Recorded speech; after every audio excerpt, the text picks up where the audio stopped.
Welcome back, Saddos, to the Sitcom Archive Deep Dive Overdrive, and we have got a special episode this week for you. If you are a regular follower of this series of the SADDO podcast, today's special guest will be no stranger to you. Stage and screen actor Belinda Lang played the wonderfully fiery, and some might say icy, Kate in both series of the John Sullivan cult classic of Dear John. When it finished in 1987, she went on to play various other TV roles, but it was as Bill in 2.4 Children that made her a firm favourite with audiences. Since then, she's racked up a variety of screen and stage credits and has kindly taken time out from directing a production of The Children at the Salisbury Playhouse. Hello, welcome, Belinda. Thank you very much. Thank you for having me. It's a pleasure. Pleasure's all ours, eh, Al? It is, absolutely. It's wonderful to see you. You're hardly seeing me, are you? My fuzzy wuzzy, strange laptop world, somehow or other. It looks like I've put Vaseline on the lens, which I gather is a thing, but I haven't. Yeah, just get some Windex out and spray it on the lens. Everything will become clearer. So I read an interview, Belinda, where you said that you won't do anything unless there's any sort of comedy in the production or the part. You've basically got no interest in it. So I was sort of intrigued by that. Was it very much part of your plan to get into comedic acting at an early age? I think that's a slight either misquote or slight exaggeration of something. Okay. I think I'm pretty sure I meant to say, because I do believe this strongly, is I don't believe there is such a thing as a play with no humour in it. And if that were presented to me as an option, I wouldn't want to do it, because my experience of life is that everything, particularly in retrospect, has its funny side, and it's just a human fact. So that is something that I'm always interested in tapping into. Obviously, if you're in a play and something simply hideous is happening in the story, you're not going to be laughing about it in the moment. But if people, for instance, describe something that happened, they frequently put it in slightly humorous terms to take the edge off how dreadful it was. And of course, some of the best humour comes out of some of the worst things in life. So that's what I meant to say. I don't know where you got the interview, but no, I've been in loads of very serious plays, but I've always found there's something. I did a play called Duet for One about pre-COVID anyway, whenever that was. And it's a play about a very famous violinist who has multiple sclerosis, and it's one-to-one conversations with her analyst, who she's been sent to by her husband, and she's furious about it. She's a very angry woman, and she's in a hideous situation because she's never going to play again, and she was an absolute virtuoso, and she simply can't play like that anymore. So it's a terribly, terribly sad play about a woman having to come to terms with the most awful thing that could happen to her, really. And yet it had great humour in it. It was terribly sad, and it was very, very moving, wonderfully written, but it had also great humour. And those are the kind of plays that I love, where you stretch the elastic each and every way. Of course, that's not true in sitcom, because the one thing you don't really want are people sobbing or they missed the laughs. Apart from some very brilliant ones. I mean, I got late into Afterlife. I think is wonderful, because it really does make you feel very moved and laugh out loud. So it's rather brilliant. Certainly, gallows humour is something that I think helps you in life as well as in art, isn't it? You can cope with the bad times if you're able to always see some sort of funny side in things, I think. Well, definitely afterwards. I mean, if you can't during, you definitely got to find something. Otherwise, honestly, none of us would be able to carry on, really. No, true. And it's certainly true when you're describing it to other people. You know, you don't want to be a come down. So you might be telling them something hideous, but you'll always try and make it a little bit entertaining so that they find it bearable. You don't want other people to get upset. I mean, this is a silly example, but many, many years ago, I was run over quite seriously. I was tossed up into the air by a car and I landed on my head in the middle of the road, and I thought I was going to die. And I think everyone else did as well. And I was hauled into an ambulance and taken off to hospital. And they managed to get hold of a friend of mine who was staying in my bedsit at the time. I wasn't staying in it. I had been staying with my father. And she raced to the hospital and came into this room where I was prone on some sort of trolley awaiting I don't know what. And she walked in, and I seriously didn't know at that stage if I was going to live or die. It certainly felt like a very strange transition in life. She walked in, and I saw the look on her face of unutterable horror. Oh, dear. And so through the side of my mouth, I managed to say, "I like your coat," which made her burst out laughing. And neither of us have ever forgotten it. It's just so true, isn't it? You just want to take the sting out of it. And I thought, well, poor woman, she can't see me like this. And then she'll feel terrible if anything really goes wrong. So I'll admire her coat. And was her coat nice, or were you just saying it? That's the bit I can't remember. I'm sure it was lovely. I'm sure it was. So this play this regional production that you're currently directing, The Children, that actually sounds quite dark on the face of it. Is there gallows humour in that? Oh, tons. It's she's a wonderful writer, Lucy Kirkwood, and it's, on the face of it, as you say, it's a play about 3 nuclear scientists after a terrible nuclear accident, which has happened because of a tsunami on the south coast. That is the basis for the story. And yet there's tons of humour in it, absolutely tons.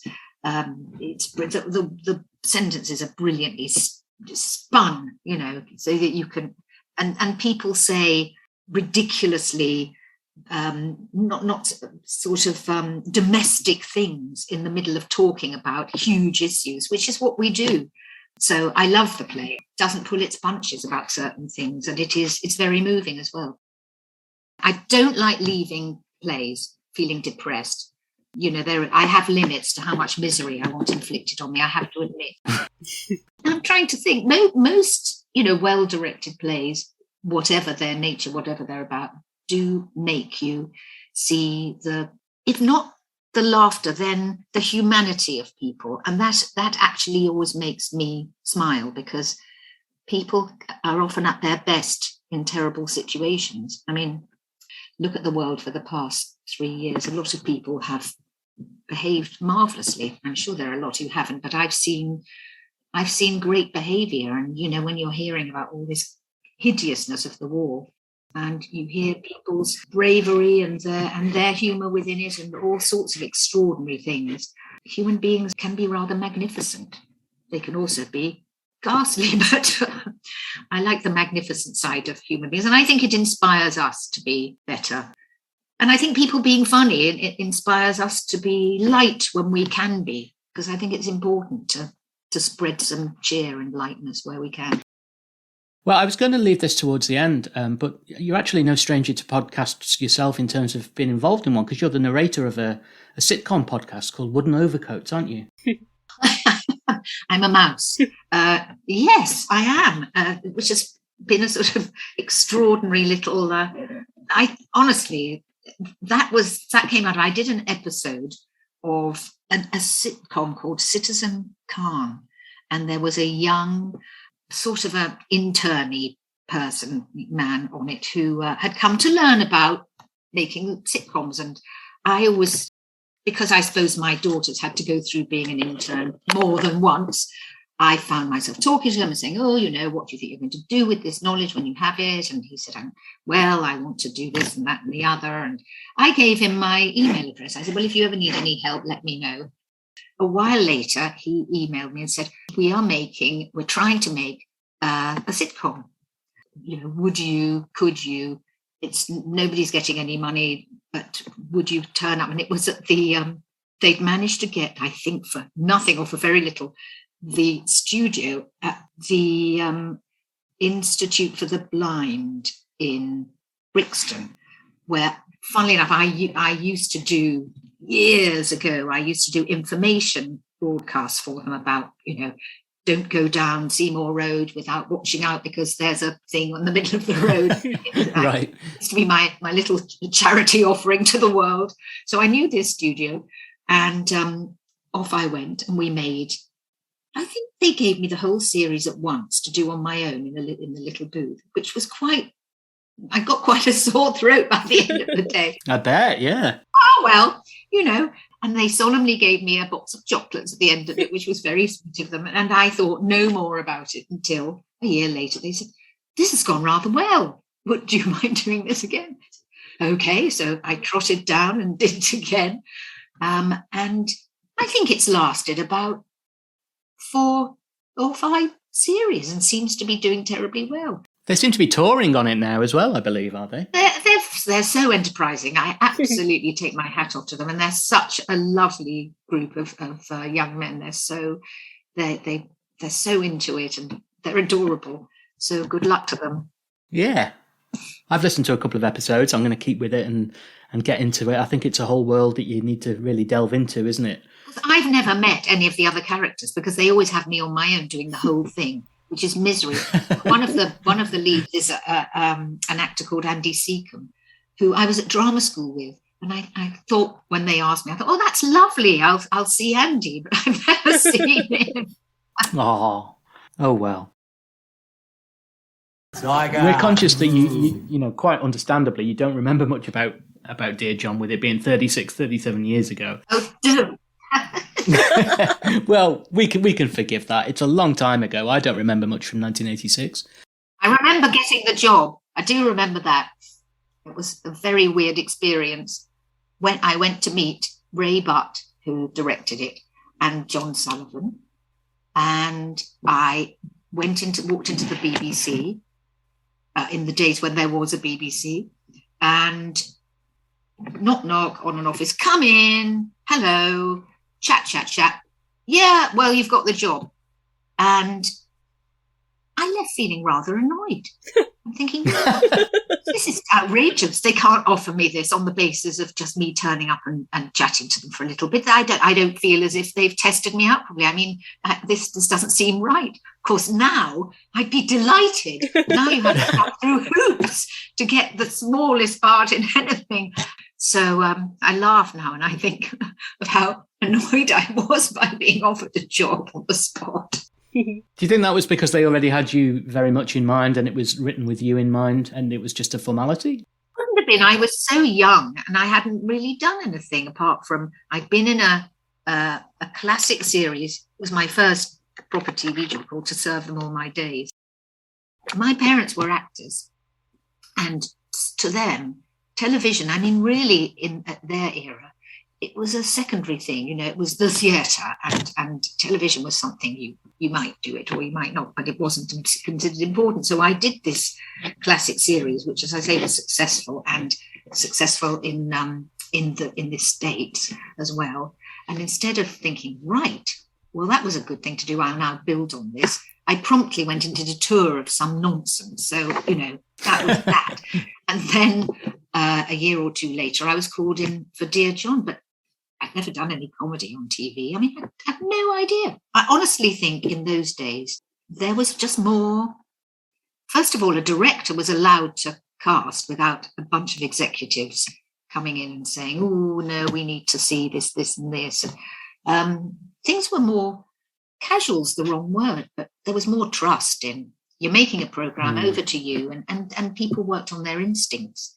And there were, many cases of programs that were being made where the producers and executives had nothing to do with the making of and would just leave things to happen. And endings of stories hadn't even been written, and they would just trust that this would occur and that something creative would happen, and it would. I guess when you're dealing with someone like John Sullivan, who's in control of his entire project, it's such a juxtaposition to how things work nowadays with writing rooms for comedies. And I was listening to a David Tennant podcast where Tina Fey was telling a story about how the Prime Minister of the time, David Cameron, went and saw her with a specific remit of coming over to talk to the television companies about taking an American approach to writing, like 24 episodes per series. And Tina Fey said, well, I'm not doing that because we love what you guys do. 6 episodes gives you the reins to be creative and retain control more so than what we get in America. It just makes sense to do it that way to me. But also it's character driven then, because Andrew Marshall wrote 2.4 Children. He wrote nearly every single episode, and there were lots of them. And they were character based. He was writing for us, after the first series. And then after that, when Gary died, I went and did an episode of My Family, and I was absolutely amazed that they had a team of writers upstairs. So we did a read through, and then we had to sit and wait while people went upstairs and they wrote more jokes or different jokes, and they came down and we read it again. This went on every day. They would change the script every day. And actually, they were very clever and funny, and it was all very brilliant, but a completely different scenario, completely different. In the days when I was doing those sitcoms, it was very much a kind of family thing. Everyone was, it was a bit like repertory theatre on TV. You just worked as a little company, and it was very comfortable isn't the word, because actually it's quite hard work if you're doing it hard work's not quite, but it's not, you do have to concentrate. There's a lot of learning to do, and you have to do things very fast. It's a bloody brilliant training for anything in the theatre on TV, because of the speed at which you just have to get on with it, and you've got to be funny. And I it's something I really enjoy, because I like the discipline of it, but I like the family atmosphere of it as well. I found doing the other ones with all the executives, it's fine, and it's very slick and it's very good, but it's not the same. Well, it's funny you mentioned My Family and 2.4 Children, because 2.4 Children is often kind of seen as a precursor to My Family. And then you've already outlined for us the difference in approach between the two shows, having popped up in My Family as well. And 2.4 Children, I guess, was quite unique in many ways, because it frequently contained these sort of fantasy sequences or bits of magical realism, which made it very innovative for its time. That must have been creatively so much fun to do. It was. I mean, you'd comb the script for what's he come up with this time. Because he's amazing, Andrew Marshall. He's just got the most extraordinary imagination.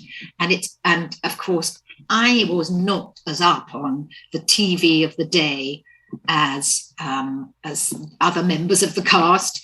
And so Gary was always saying to me, he'd get to something that was supposed to be a joke, and I go, I don't understand this one. He'd go, oh, where have you been? Would be his refrain. But all the other influences were old Hollywood movies, and I knew where I was with them. So, and lots of stuff from the Lucy show and all that kind of thing. And then this totally surreal element, which got more and more bizarre, because we'd get letters. There was an episode in which I think I had to post a dog through a letterbox, and there were so many letters of rage about this that he just wrote more and more dreadful things happening to animals. It's awful. But nothing ever did happen to an animal, I hasten to add. Crops of nonsense. But John Sullivan, on the other hand, of course, was just the master of dialogue and situation, just these wonderful lines. I mean, just line after line after line. Fabulous. They were little playlets. We've spent so much time laughing at some of the lines, and it's characters that you're not expecting to come out with such funny lines. Characters that are not deemed to be funny characters. That some of the lines that they're given are absolute gifts. They're absolutely brilliant. I should watch it, actually. I mean, I don't think I watched it at the time. Watching myself on television. I just don't look at all the way I think it's not even that I don't look the same. I don't feel I'm portraying what I want to, and I think, well, that's not what I thought I was doing at all. But anyway, so I find it hard, but I'd probably manage it now, because it's so long ago. It'd be like watching a different person. So you've never ever seen it, I presume, from that? I've seen little bits of it. I mean, I watch little bits of things. You have to, really.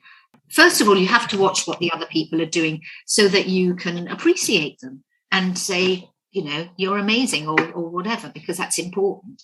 And you do have to watch yourself a little bit just to make sure you're on the right track.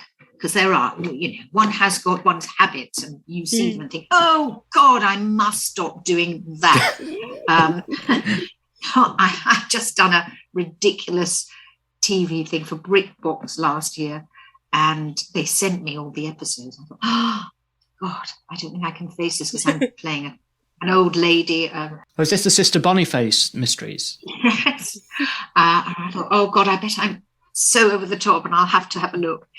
And then I thought, no, come on, pull yourself together, because Lorna Watson, this wonderful comedian, plays the lead, Sister Boniface. I thought, I'm going to watch this episode for her.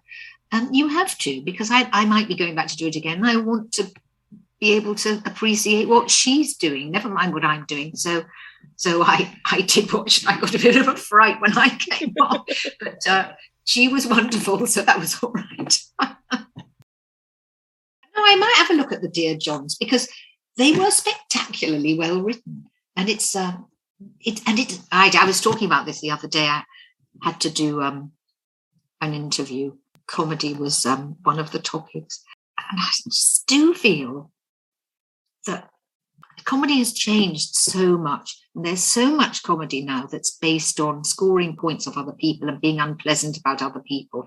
And although within Dear John, of course, the characters are beastly about each other, it's just a different way of doing it. It's a much kinder thing, and I rather miss that, actually. I do think comedy has got very sharp, actually, and there is a lot of nastiness now in comedy, and it's not my thing. I don't like it. I love a bitchy character, and a Maggie Smith character. That there's nothing funnier, but actual nastiness. I think it's the difference between laughing at someone who's written as, you're laughing at that character and his set of prejudices, or his behaviour makes him the butt of the joke, rather than the nastiness that he's perpetrating on other people, which I must admit is part of my problem with some of Ricky Gervais's work. It's too close to the knuckle. Some of his work makes me kind of icky and makes me go, I can't look at it. That's why I only caught up with Afterlife so late, because I couldn't watch The Office. It made me upset. It just sort of hurt my tummy.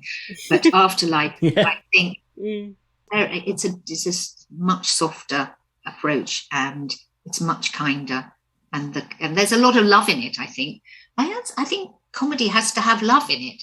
It just does. You have to love your audience, and you have to.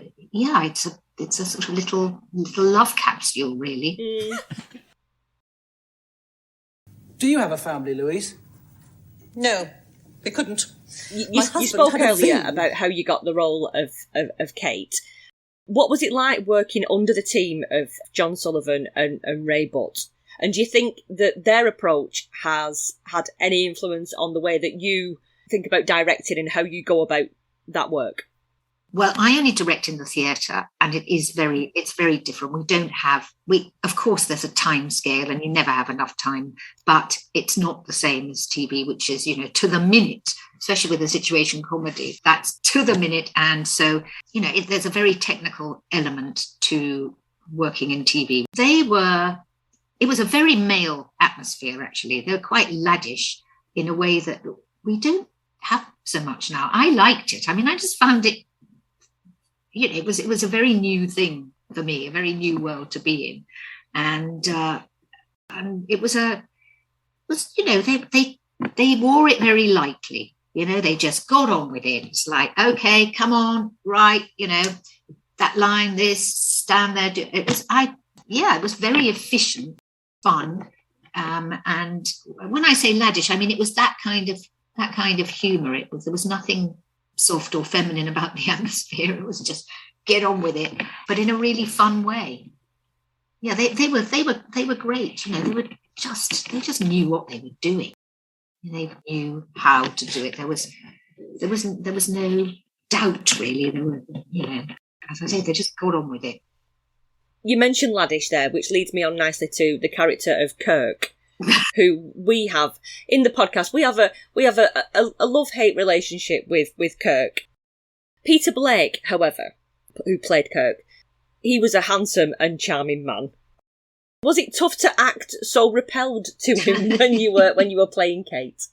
No, I mean, I loved acting repelled to him. That was such fun. I knew Peter from before because Peter was in a production of Joseph and His Amazing Dreamcoat with my mother, who was an actress.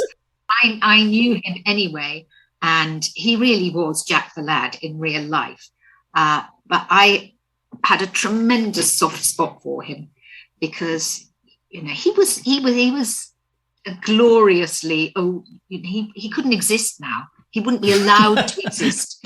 But I absolutely adored him, and I loved playing that. And he enjoyed. I mean, we stayed friends and pen pals actually because he moved to France, and I was terribly fond of him. So no, it wasn't difficult. I loved it. It's love. If actually, I think it's probably more difficult to do that if you don't like somebody. Yeah, probably more difficult to play that. But because I did, no, I loved it, and I love those kind of characters as well. So you didn't have to sort of deploy any method acting and be horrible to him off camera? No. I just used to burst out laughing and just say something absolutely vile and then the camera go off. Yeah. Our opinion as well is that Kate should never have ended up with Kirk. Did you have in your head, though, when you were playing the character of Kate, did you have any kind of sort of resolution to how she should have ended up as a character? No, absolutely no idea. Absolutely no. And, you know, in those, I think nowadays one would imagine that a character in a comedy, even in a situation comedy, might have an arc, as it were, and might ask those questions. But in those days, you didn't even ask those questions. And certainly at that age, I just would, you know, it was next episode, please. Yeah. So no, I mean, occasionally, actually, Peter he would say, I don't like, you know, I think I should have a better scene here or whatever. He was more concerned about what his character should be doing or not, and I just went along for the ride. I never found anything in the scripts that I thought, well, I'm not doing this, or I can't do that, or she wouldn't do this, or what's this leading to? It just didn't feel like that.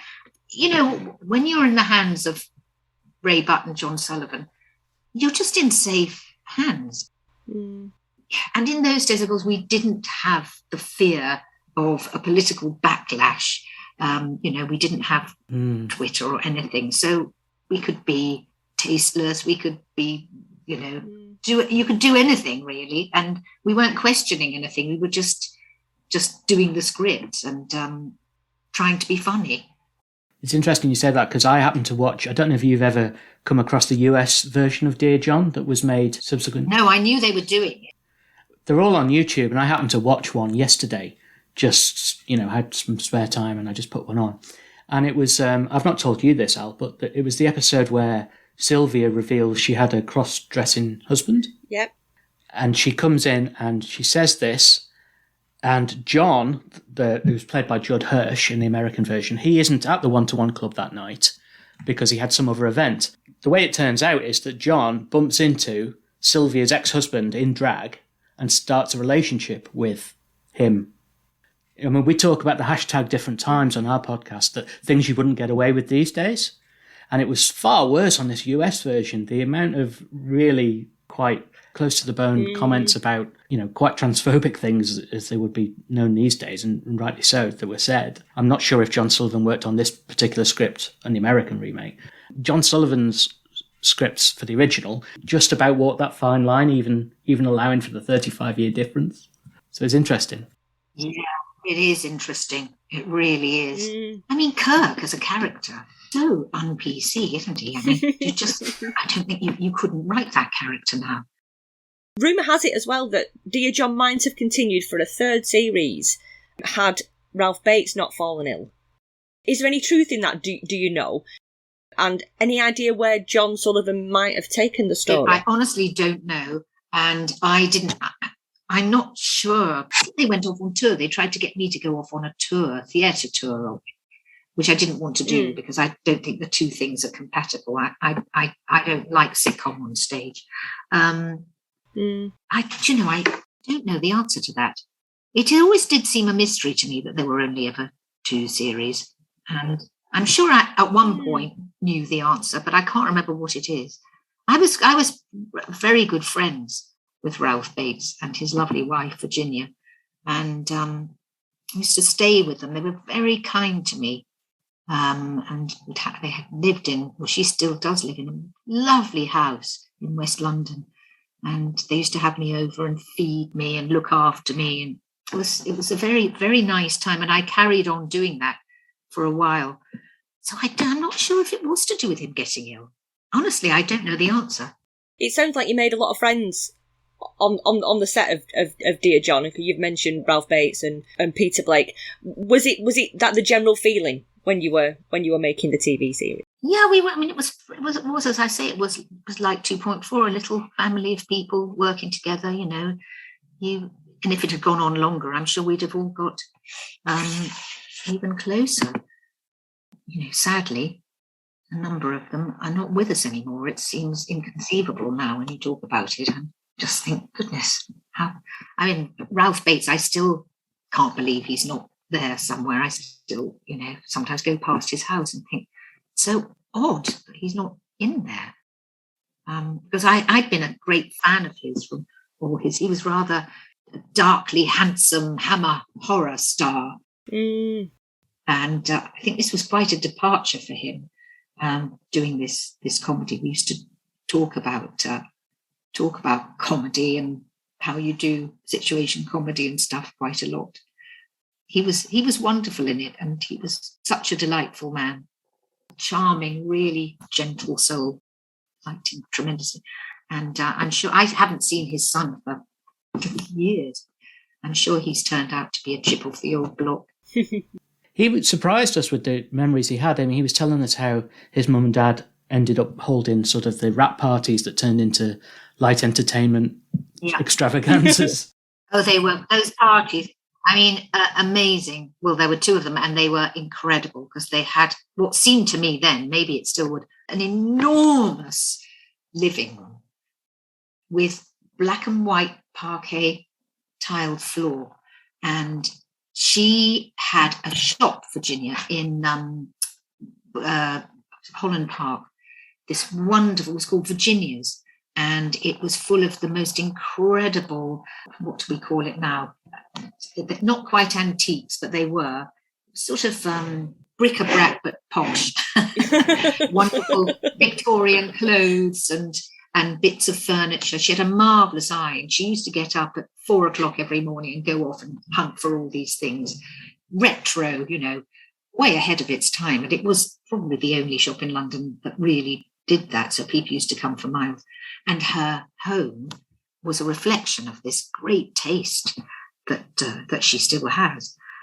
And so, they gave these parties that were, none of us lived in anything like that. I mean, I was living in a bedsit, and oh God, it was just gorgeous. And these parties would go on for hours. In my head, it sort of looks like something from Eyes Wide Shut now. I'm sure that isn't correct. We were quite well behaved on that front. But everything else was up for grabs. Your character Kate, she leaves the one-to-one club and she left Dear John sort of halfway through the second series to go travelling, and then returned for the finale. Was that written into the show as a creative decision from John Sullivan, or was that sort of driven by yourself? Because we thought, oh God, she's disappeared. I don't remember that, but what that sounds to me like is unavailability. I think it probably was, if I ever looked up my old books, that I was doing something else. And now you're kind of held under contract so that you can't do anything else. And they'll say, next year we own you for these months. And I suspect in those days that even if they had owned me for those months, they'd have let me go because they were very sweet. Like Andrew Marshall on 2.4, and I used to say, don't worry, anyone who wants to have a baby or anything you want to do, I'll write it in. That's really generous, isn't it? That's lovely. You would have had to change the name of the show, though, wouldn't you? It would have been 3.4 children or something. He would have. John Sullivan, we just touched again on John Sullivan. He's obviously revered as one of the greatest comedy comedy writers in the UK. A rare criticism, though, is that he's not seen to be great at writing women. Do you think that more could have been done with the Kate character? Well, honestly, it's so long ago. I do remember, as I say, the atmosphere was laddish. It was definitely a male. I felt they were very male. I didn't feel they particularly understood women or wanted to, but I didn't mind in terms of my character, because in those days, I wasn't looking for character development. Now I would go, oh, come on, this is all very linear, come on, can I not do the same week after week? I was just pleased to be there. Maybe if we'd gone on to do a third series, I might have started to get a bit beady about it, because, you start to go, hang on a minute. Feet under the table situation, isn't it? You can say something after you've been there a while. I mean, I should think it's probably a fair criticism. I don't think women were his interest in that way. His humour is a male humour, but I still find it terribly funny.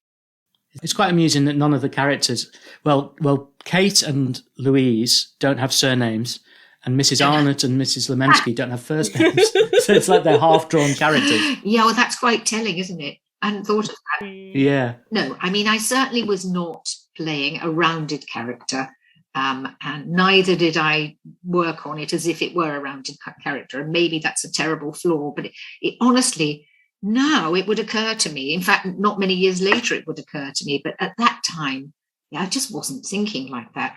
Probably says a bad thing about me as a young actress, but I was just sort of getting on with it.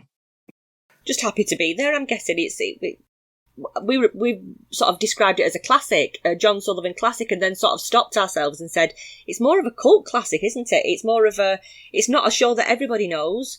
No. But it was nice to revisit, having seen it as quite a young child, but watching it as an adult, you see it in a totally different light.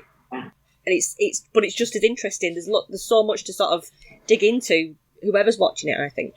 Well, I'll have to have a look. Yeah. But no, and I mean, as I said before, further answer to your question, as television was not my interest, I really didn't think I'd be working in television much. It wasn't particularly what I wanted to do. So I wasn't delving into it in the way that I would. I wasn't expecting the same from it. I was thinking, oh, this is a sitcom on TV. So I would give all my thought to the theatre work. Of course, now you wouldn't dream of making that division. It seems mad. Did you find then, with that being your first sort of major TV role, did you find that suddenly you were getting recognised in the street and people were sort of shouting things like frigid or tiger at you or anything like that? Or did you have like that blessed anonymity that comes with... Yeah, I didn't get big recognition from that. Funnily enough, I didn't get enormous recognition from 2.4 Children. It would only happen in really places like supermarkets, which I suppose is where people would expect to see my character. So people go, hello, Bill. And I go... Especially if you slammed a door, you'd get told off for that, I'm sure. There were loads of sort of musical/Broadway scenes that was shot as sort of surreal closings. And there was the infamous Spice Girls scene that you guys did on that. Because it's all been shown on BBC lately. It's all on iPlayer and BritBox 2.4 Children. So it's sort of found a new audience lately. And I was wondering, did you get to pick which Spice Girl you would be for that sequence? Or were you allocated a Spice Girl? I was allocated my Spice Girl.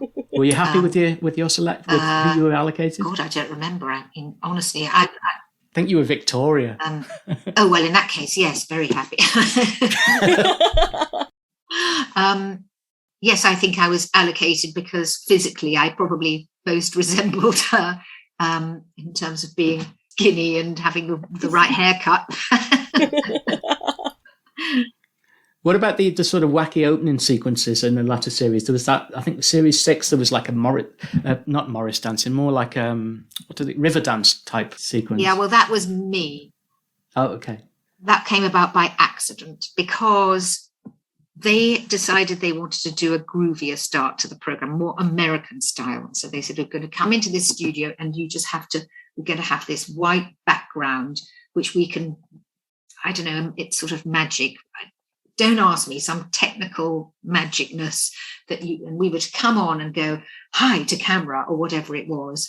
And we were all so useless at it, particularly me. I said, I'm sorry, I'm so embarrassed. I can't do this. This is awful. And they said, well, what do you want? I said, well, look, can we just do something funny? And Riverdance was huge at the time, absolutely huge. And I said, why don't we just do Riverdance? And they did it for a joke to sort of keep me happy. And then they kept it. I think it's the most memorable opening sequence to the show, because it was different every time, every series, wasn't it? More or less. Oh, God, honestly, I don't remember. I just remember this hideous, hideous day in front of this white screen thinking, I can't walk up to the screen go hi, or whatever it was we were meant to be doing. It was because I know at the time, I think American sitcoms had these kind of intros with people or doing a little, thing with a hat or, whatever. That's more of a Croft and Perry thing, isn't it? You have been watching, and then they all sort of give you a little wink to the camera. Well, whatever it was, I just hopelessly couldn't do it. So we landed up doing that, which I must say, I loved it. I thought it was really funny, but I loved all the surreal things. And I loved doing all the musicals because I had wanted to do musicals when I was young, and it was the closest I've ever got to doing. Were there any sexual problems? What springs to mind when I say the words 2.4 children to you? An average family unit? What about a 90s sitcom about a family? No? Does this ring any bells? Yes, that family, the Porters. You might remember or have been told that it was just an average and predictable family sitcom, but throw in some realism, pathos, dark humour, spiritualism, and surreal plot lines, including cursed chain letters, poisonous cobras, the accidental killing of neighbours' pets, a cryogenically frozen father-in-law, and believing Dracula had moved in next door, to name but a few, the Porter family, as well as the sitcom, were far from average. Join me, JD Collins and 2.4 Children fans, and Andrew Marshall, creator of the series, who provide memories of working on his classic series in Don't Slam Your Podcast, now available on Apple, Spotify, and Google Podcasts.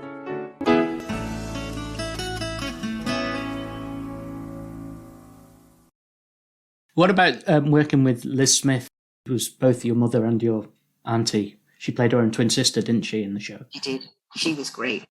All accounts from people who worked on shows like The Royal Family and Vicar of Dibley was that she was an absolute riot, even when the cameras were off. Is that your experience with her? She actually, not so much an absolute riot. She actually was quite a serious actress. She was very, she was really invested in what she was doing and had a lot to say about it. And I really admired that. I really, she wasn't young at that point. And she was brilliant as well. I mean, I had a sitcom written for her and Dora Bryan, which I desperately tried to get made, written by a wonderful writer called Bob Mason, because Liz Smith and Dora Bryan were huge best friends. And I thought they were both brilliant. So I said, well, why don't you write a sitcom for Liz Smith and Dora Bryan? I'll try and get the BBC to do it. And we got as far as sort of reading it, doing a big reading at the BBC, and they were fabulous. And the answer from the BBC was, I'm afraid we won't be doing this because we've already got a comedy about old people, which was Last of the Summer Wine, I think. And I thought, Jesus Christ. So that's it, is it? You're allowed... It's just one. Is that it? It's up to your limit. I was so shocked and so disappointed for them because they would have been fabulous together. And where it's a missing sitcom. I feel quite sad that was never a thing. Yeah. No, it would have been, and it was very, because Bob was a wonderful writer. It was very eccentric, and it was set up. Was it Bolton? I can't remember. It was set up north anyway, and it was great lines for them. I probably got it buried somewhere, but I can't imagine anyone else doing it apart from them. Oh, we'll all recreate it for you on the podcast. We'll read all the parts. CGI them. I wish, but no. Fantastic actress. What about Barbara Lott, who was also a very famous sitcom matriarch? She was also on 2.4, wasn't she? She was indeed. Yeah, she was another great one. Well, I love all that generation of fantastic performers, fantastic actresses. And, we were so lucky to get them. Yeah, it was incredible, actually, what people would come in and do. So that was such a great pleasure, too, when, one's been a fan of these people. And then it feels to me that 2.4 Children has almost been given the second life by it now being on BritBox and on our iPlayer. Loads of people are talking about it. Yeah.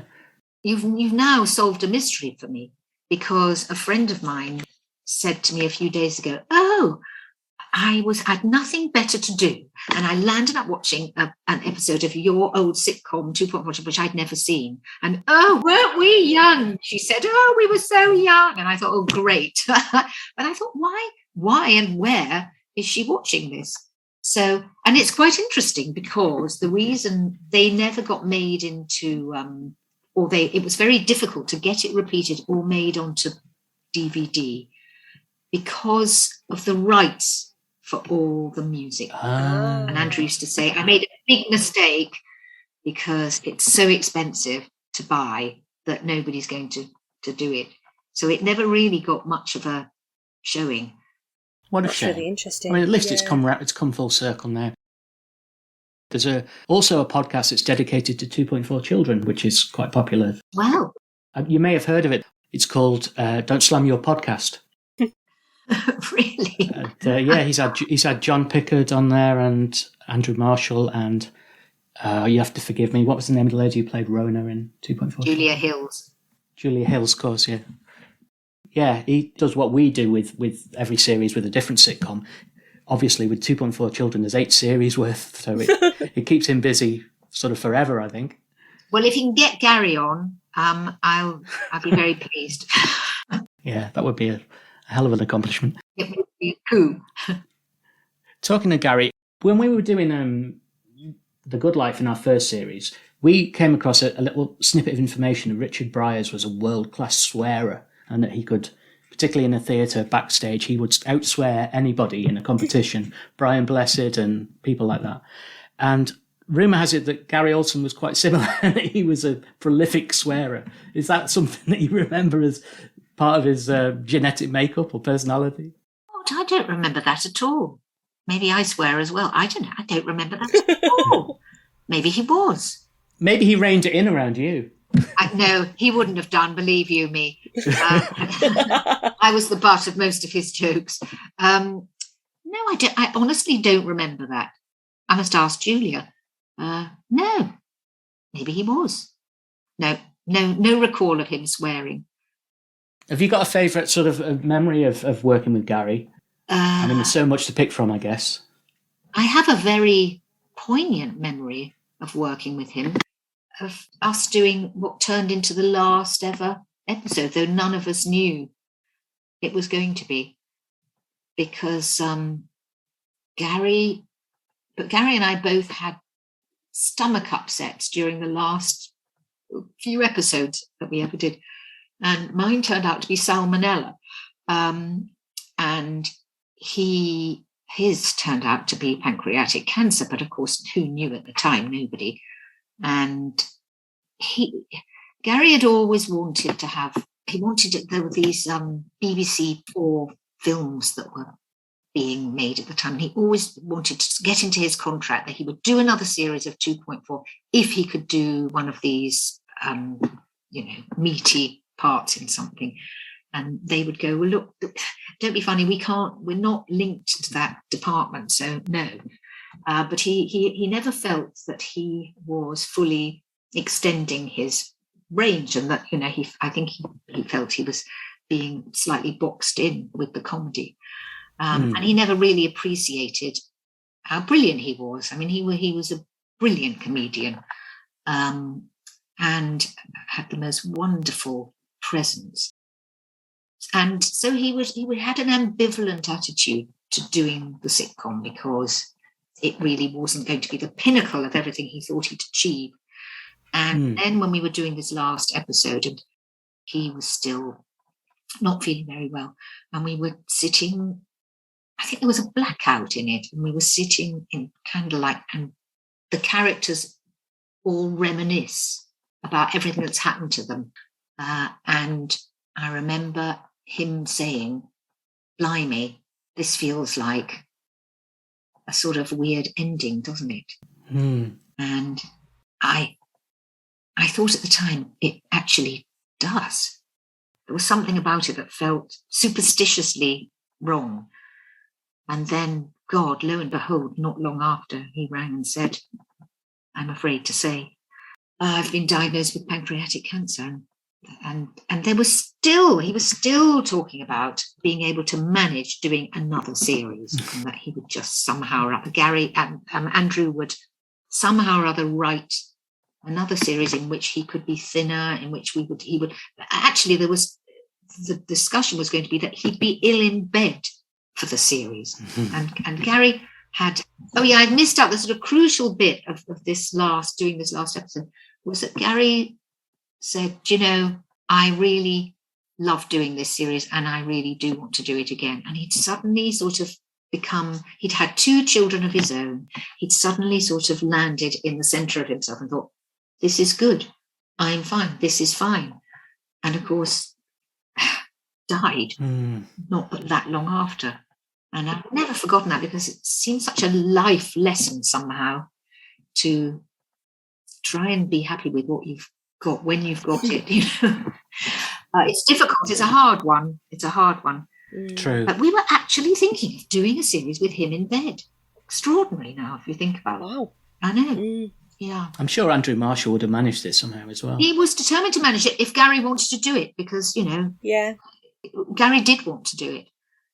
He wanted to, I think, somehow or other, it would feel like staying alive for longer, or maybe denying death. It's so complicated, isn't it? I know Freddie Mercury took that approach towards his last years, that he wanted to record as much as possible so more of his work was out there. Oh, he did, yeah. And I guess there's something to be said for that. It's hard to imagine. Yeah. Hard to imagine. So sad. Mum not back yet? No. Where is she, by the way? She just said, don't worry. Oh. You all right?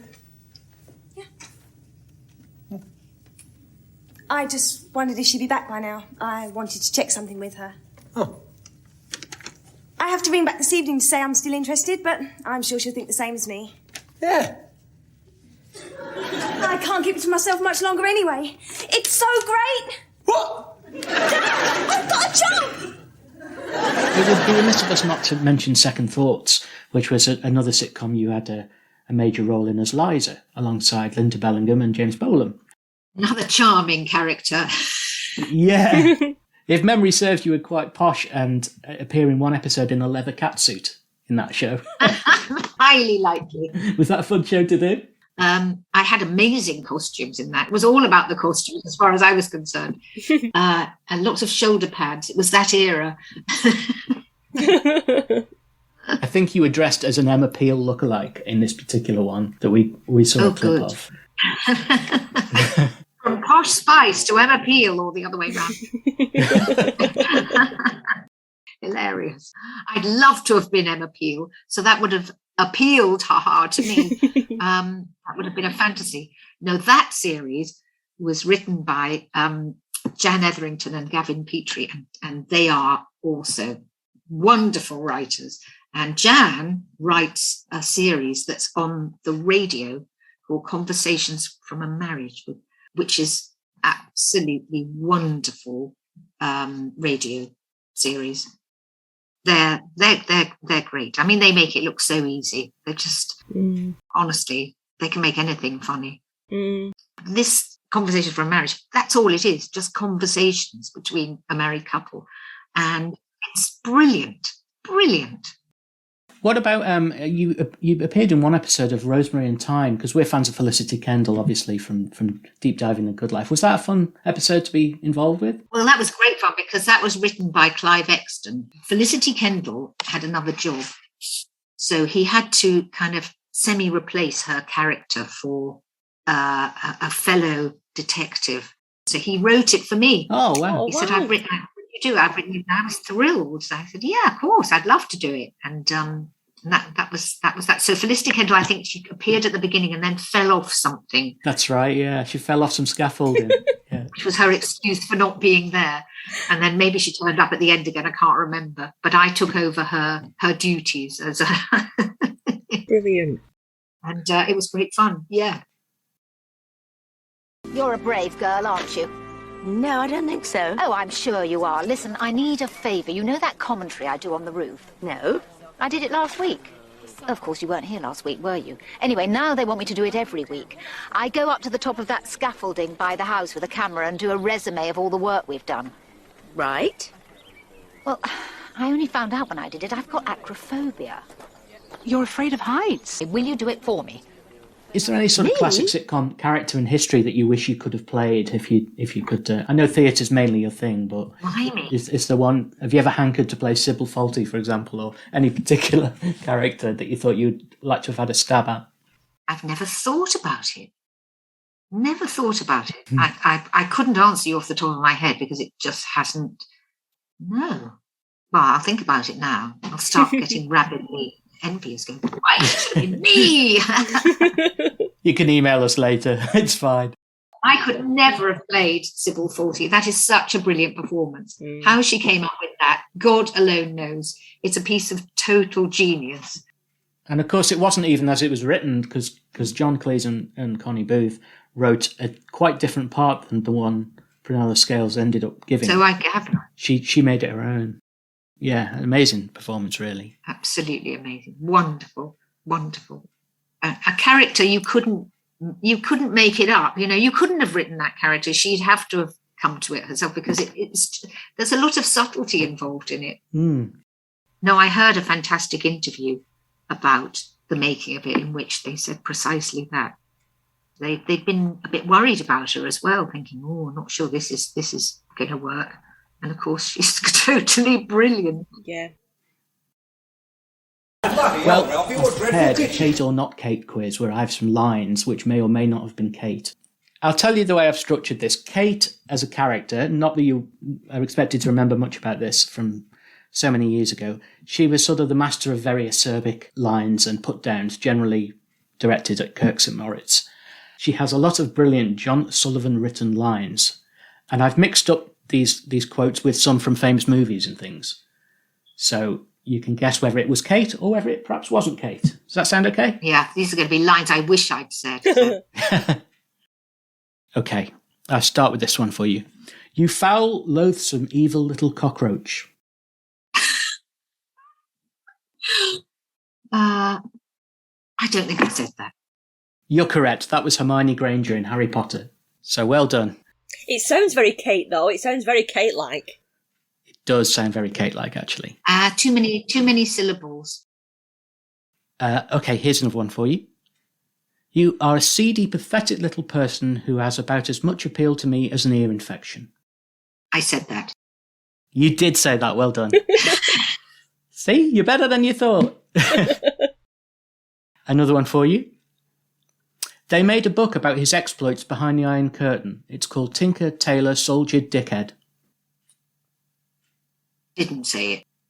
Yes, that was a Kateism. Dickhead? Yeah. I mean, it's a good line. It's one of my favourites. She calls Kirk a dickhead a lot. Yeah. It's a great line. I love that new aftershave you're wearing. What is it, pepperoni and onion? Didn't say it. Well, technically speaking, you did say it, but you were playing Bill in 2.4 Children. I was going to say, but only because I recognise that line from somewhere, but I don't think pepperami or pepperoni or whatever it is existed. I think historically it couldn't have been John. Correct. You do better. That's 3 out of 4, I think. Well done. I've got a few others. You are physically repulsive, intellectually retarded, you're morally reprehensible, vulgar, insensitive, selfish, stupid, you have no taste, a lousy sense of humour, and you smell. Yeah, I think I could have said that.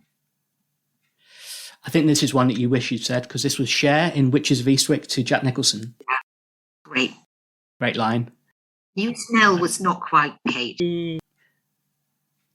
You're the most pathetically witless, boring, objectionable, loathsome, foul-brained, festering sore that ever climbed out from beneath a slimy stone. I must have said that. You did say that one. Well done. And then finally... How did I learn it? Yeah, that is impressive to have said. I wonder how many takes it needed. I haven't paid good money to come here and be insulted by this cretinous cowboy. Paid good money. Well, it sounds like it could be Kate, but I don't think they paid. Do you know what? I'm going to give you that because she did say it, and to me, there was no other reference to the one-to-one club being something that you paid for. No. But she did say that one. I'm not good. I'm not doing very well, though. I think you are. These 38 years are really taking their toll on me. I'll give you one more. I'll use small words so that you'll be sure you understand, you warthog-faced buffoon. I've said that somewhere. You may have done, but you may have been quoting Wesley in The Princess Bride at the time. Okay. It may be one of those that just goes in. Oh, dear. It must have just gone in by osmosis. Is that a film you've watched a lot, maybe? No, I saw it once, only because I was working with Mel Smith, and he was in it, and I thought I ought to watch it. And otherwise, I don't think I would have seen it. Excellent. Mel Smith, I would have loved to... Do you know what? I wish you'd do Colin Sandwich one series. That'd be great. You know that Mel Smith sitcom from the 80s? Oh, goodness. I'd forgotten that. I've never heard of that. Yeah, well, you can't interview him either. So sad. No. What is it about comedy? I think we're the kiss of death, to be honest with you. Yeah. Well, I shouldn't say that to you. I'm clinging on here. And can people still buy tickets to your current production of The Children? They can, but it's only going to be on. I mean, it's not on tonight. It's only going to be on Thursday, Friday, and Saturday now. It's so sad. We've had to lose so many of the performances. They're thinking about bringing it back in the summer now. Such a good play. Real shame. But I mean, putting on a play at the moment, it's just a nightmare. I just did one with Griff Rhys-Jones and Janie D. And we thought, well, it'll be packed. Really wasn't, because people are not coming out to the theatre unless it's a big musical. They're prepared to pay God knows what to go to a big musical, but trying to put a play on at the moment, even if it's funny, is tough. I bet. The arts have been systematically underfunded as well, so it's just going to get worse, I think, isn't it? Sadly, I can't work out where it's going to go. Very, very strange moment. I can't work out what people are really headed for and why. I don't know. I fear that the core theatre audience, especially out of London, are not really being catered for and are just losing the habit. So it's very sad, because I've always been a great champion of regional theatre and touring and out of London. I think you're right about the habit thing. There's been a shift in our approach to everything over the past 2-3 years. Yeah, I mean, it was getting bad before then, and now, I don't know, it might have just put the lid on it. But, theatre has a funny way of coming back. It might rally. I hope hopefully, so. Yeah. Good luck, and hopefully the rest of this run for you goes well over the next couple of weekends. Thank you very much. Wonderful. It's hard sometimes when you've got questions that you want to ask, but you want to listen. I want to listen to what you're saying, and it was fascinating. So yeah, we really appreciate it. Thank you. Oh, it's a pleasure. Well, good luck. I'm a great fan of podcasts, as I've said. Thank you. Thank you very much. Nice to meet you. Lovely to meet you. Thank you. Take care. Bye. Seems we've sung love's last song, dear That was so fascinating. She was so interesting. Very friendly, wasn't she? Yeah. I found that as she was talking, she was knocking the questions off, because she was touching on all the things that we were going to ask her, which is brilliant. Exactly, that just makes it even easier, because it feels more like, it felt like a conversation. She had answers for even the Dear John stuff, where we were thinking like, oh, she's not going to even remember it. She was really interesting, and I found, like I said, having to have a question queued up, but listening to what she was saying, because it was so fascinating. Kept ripping paper. Could you hear her ripping paper? No, I didn't. Oh, no. But obviously, when someone like that's giving up the time, you're not going to Can you stop ripping that paper, please? You're just making a bit of a nuisance of yourself. Play the game, love. Yeah. Come on. The Gary Olsen stuff. Blimey, that's just really poignant stuff. Yeah. She was lovely. Yeah, it was nice to hear her talk about like Peter Blake and Ralph Bates so fondly. Because you like to think that when like a TV show like that everybody gets on and that everybody's like best mates, but it did sound like they were actually really close and a friendship group rather than just a group of people working together. That's quite nice. Yeah, I thought so.